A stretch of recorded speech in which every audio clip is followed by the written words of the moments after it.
Narito na naman ang mainit na balita mula sa mundo ng politikal. Lagot, matinding kaguluhan ng sumabog sa loob ng kamera matapos kumalat ang balitang tinanggal na umano sa pwesto si House Speaker Martin Tambaloslos Romualdez.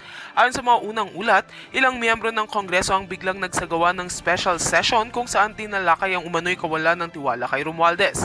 Dahil dito, nagulantang ang publiko at agad na umani ng matinding atensyon sa social media ang nagsabing pangyayari. Sa gitna ng mainit na deliberasyon, ilang kongresista ang naglabas ng hinaing tungkol sa umano'y irregularidad at hindi pagkakaunawaan sa pamumuno ni Romualdez. Ilan sa mga aligasyon ay ang kakulangan ng malinaw na direksyon sa ilang malalaking proyekto at mga desisyong hindi raw kinukonsulta sa karamihan ng mga miyembro. Bagamat wala pang opisyal na pahayag ang kampo ni Romualdez, may mga nakakita umano na agad itong lumabas ng plenaryo matapos ang botohan. Sa kaparehong sesyon, biglang lumutang ang pangalan ni Davao 1st District Representative Paulo Duterte bilang bagong itinakdang House Speaker. Ayon sa ilang insider, nagkaroon umano ng malakas na suporta mula sa iba't ibang partido para kay Duterte na kilala sa matapang na pamumuno at matinding paninindigan. Bagamat hindi pa kumpirmado ang lahat ng detalye, marami ang naniniwalang bahagi ito ng mas malawak na pag-aayos ng puwersa sa politika bago ang nalalapit na halalan. Samantala, nananatiling abala ang mga mamamahayag at netizen sa paghihintay ng opisyal na anunsyo mula sa Kongreso. Patuloy rin ang spekulasyon kung ano ang magiging epekto ng biglaang pagbabagong ito sa mga susunod na batas at programa ng pamahalaan. Ang tanong ngayon ng publiko, mananatili ba ang pagkakaisa sa Kamara o ito na ang simula ng mas malalim na hidwaan sa pambansang politika? At yan nga ang mga balitang ating pagkakatutukan at kung bago ka pa lamang sa aking channel ay huwag kakalimutang mag-like, share and subscribe para updated ka sa mga bagong balita dito sa TATAK Pinas.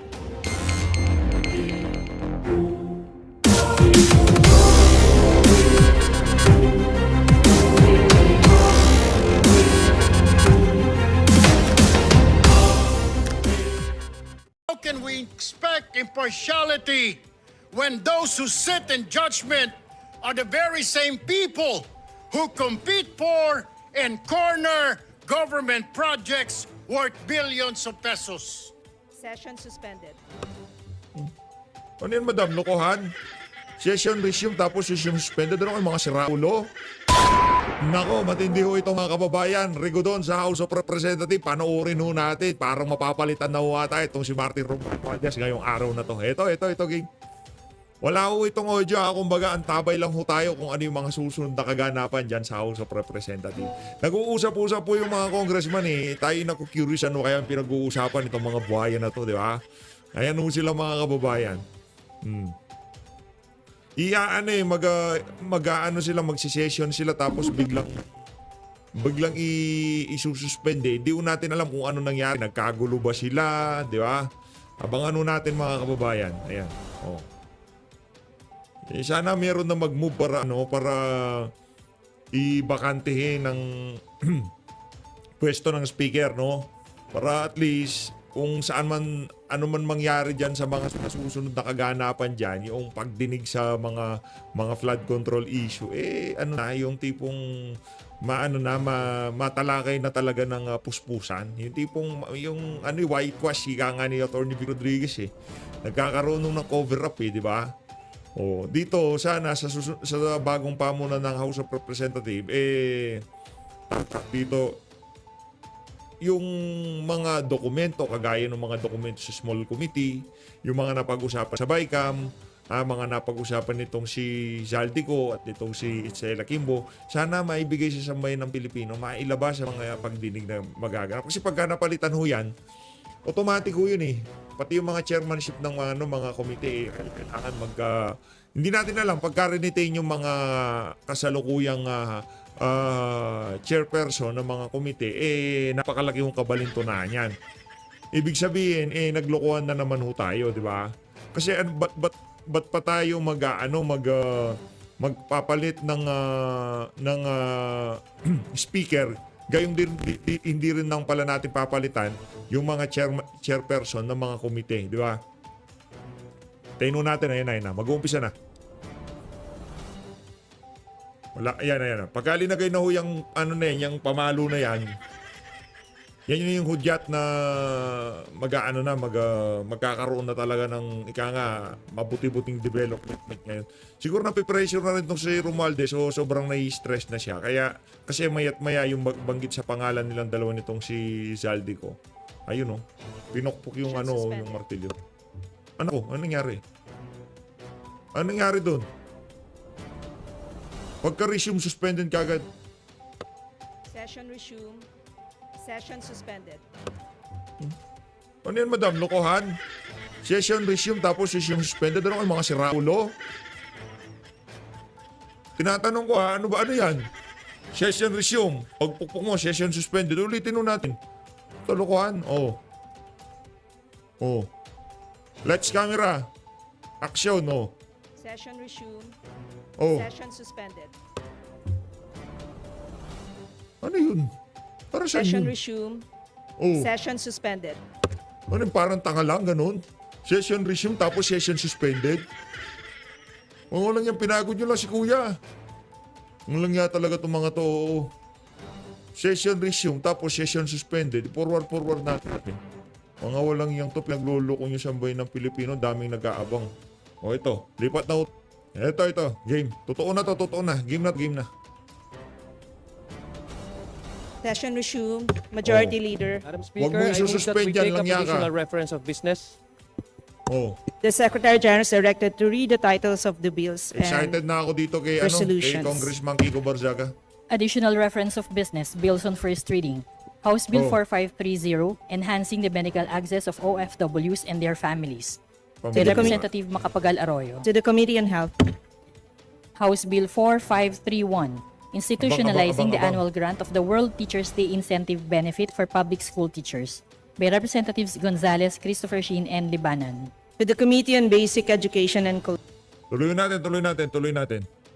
And reporting requirements of the fund utilization and status of program project implementation of the local government support fund as attested by the respective local chief executives. To the Committee on Appropriations. Letters dated September 10, 2025 of the Executive Secretary, Office of the President, Malacanang, transmitting 2 original copies each of Republic Act numbers 12254 to 12265, which were signed by President Ferdinand Romualdez Marcos Jr. To the Archives. Majority Leader. Madam Speaker, I move that to suspend session until tomorrow, September 17 at 3 o'clock in the afternoon. Session suspended. Asan yung palitan? Langyang yan. Lilipat na nga ho tayo mga kababayan. Ano ba yan? Matter of personal and collective privilege. Outrage. Outrage, Mr. President, over a law that was meant to regulate the construction industry, but has now been twisted into a weapon of abuse, greed, and corruption. Ang tinutukoy ko po ay itong Republic Act number 4566 o ang Contractors License Law. At sa ilalim ng batas na nag-amyenda dito ay ang Philippine Contractors Accreditation Board o PICAB na siyang nagbabantay, nangangasiwa at nagre-regulate sa industriya ng lahat ng konstruksyon sa Pilipinas. Maganda po ang batas na ito, maganda po ang layunin, Ginoong Pangulo. Ngunit may malaki pong problema. Ayon kasi sa nasabing batas, kailangang lahat ng mga miyembro ng PICAB ay may 10 taon o higit pang karanasan sa pangungontrata. Now, Mr. President, I ask you in this chamber, how can contractors regulate themselves? How can we expect impartiality when those who sit in judgment are the very same people who compete for and corner government projects worth billions of pesos? This is not regulation, Mr. President. This is what you call state-sanctioned conflict of interest, and it directly violates Republic Act number 6713 or the Code of Conduct and Ethical Standards for Public Officials and Employees. And true enough, Mr. President, Reports are out that some board members, supposedly watchdogs of the industry, have themselves bagged massive flood control projects like Engineer Ernie Bagao, a pickup board member and owner of the EGB Construction Corporation.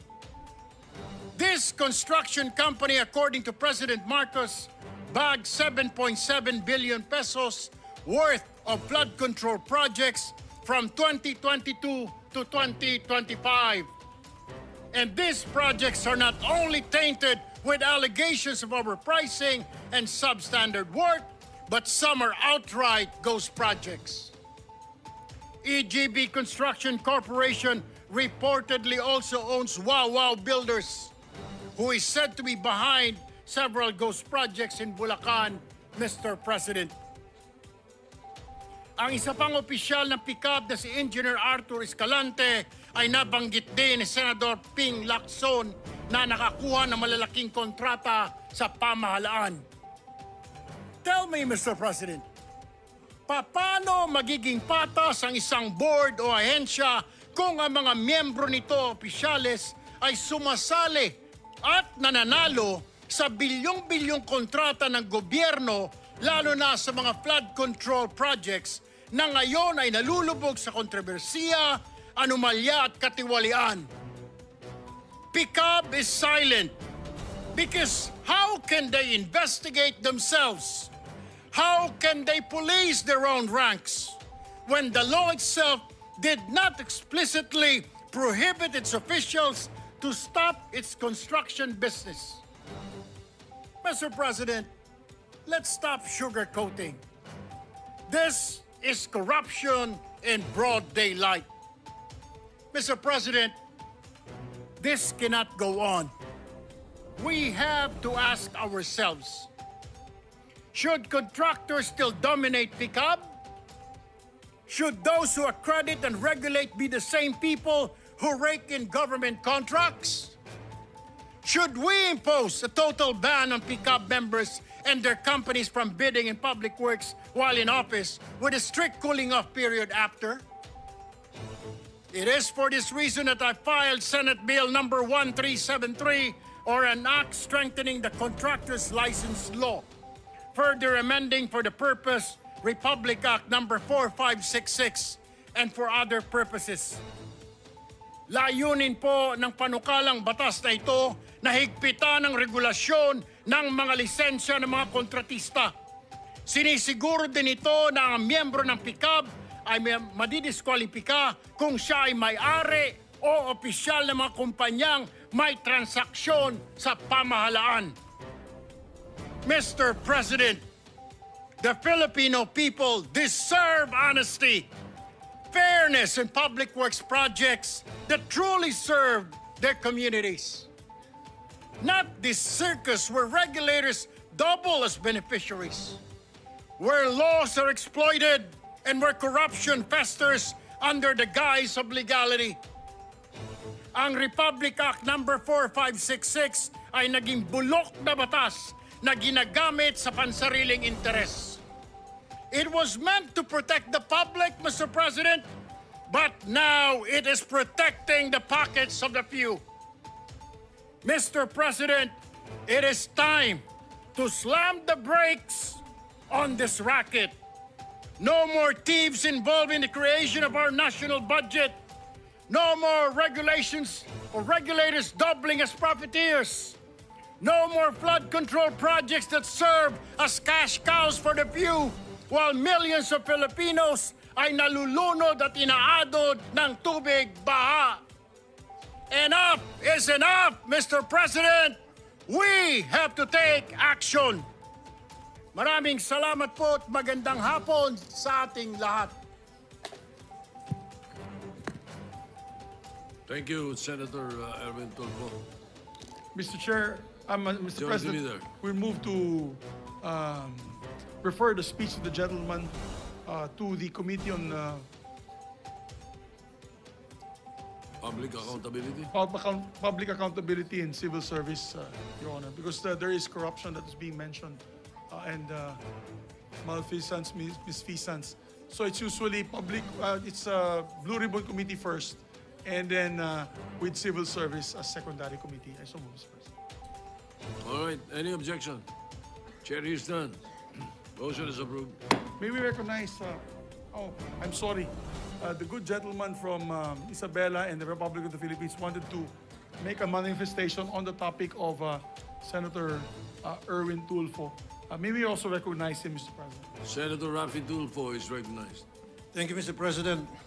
I would like to associate myself with the privileged speech of Senator Erwin Tulfo. PCAB is currently at the center of investigations associated with either ghost or substandard government infrastructure projects.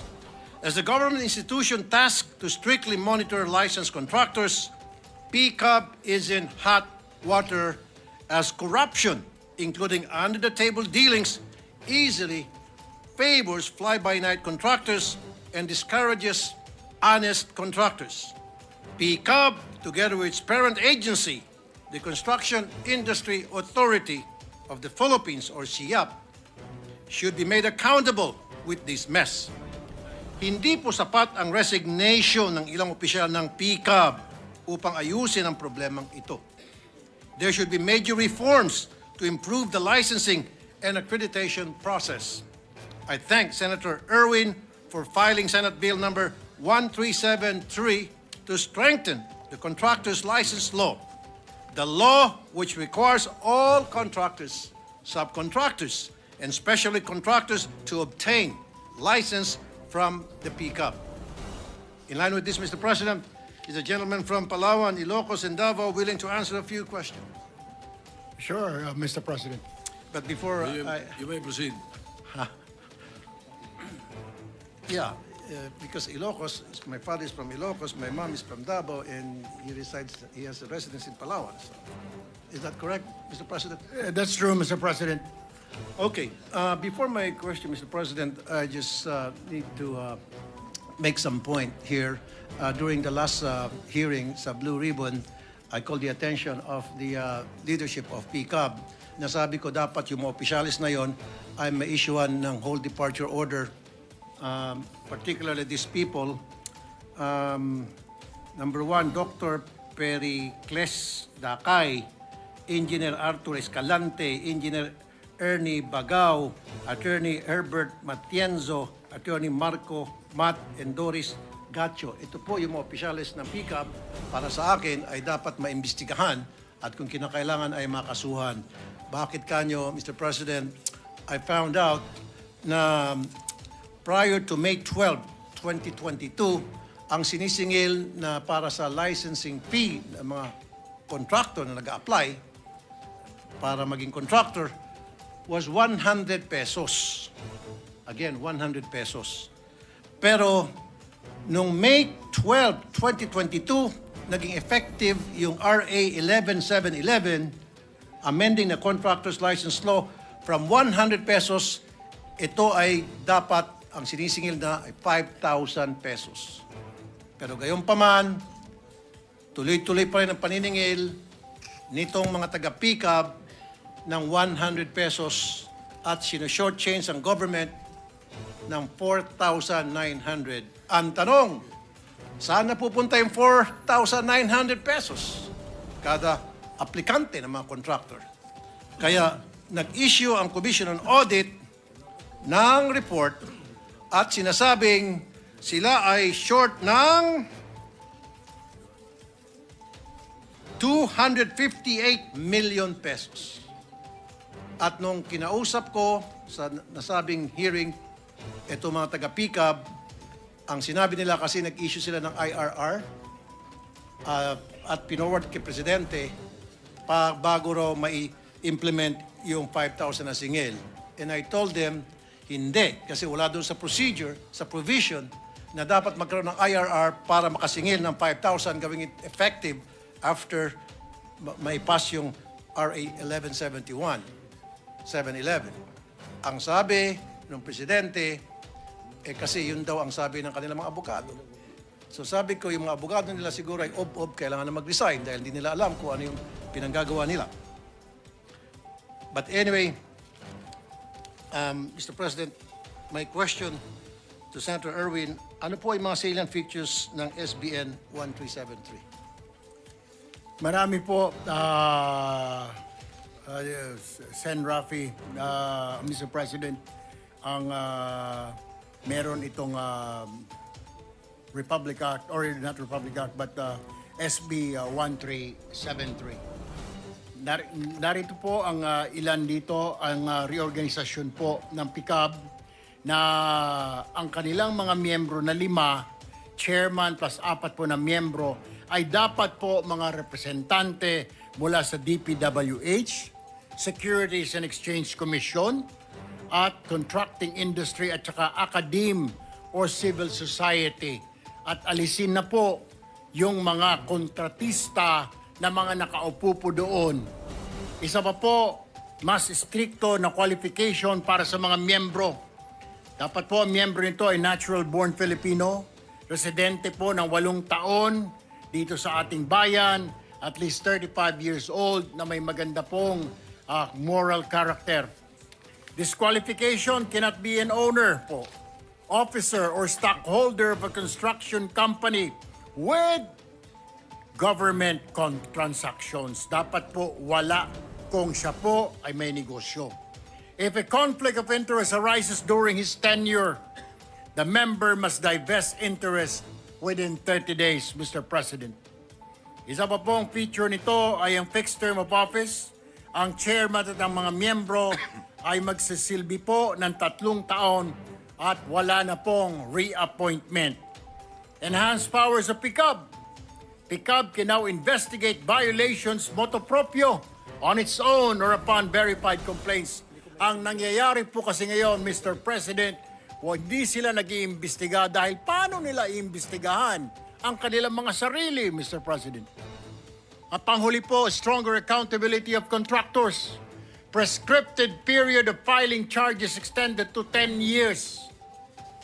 Yung mga substandard at saka mga ghost projects, dapat po kahit na 10 taon na yan at pwede pong kasuhan.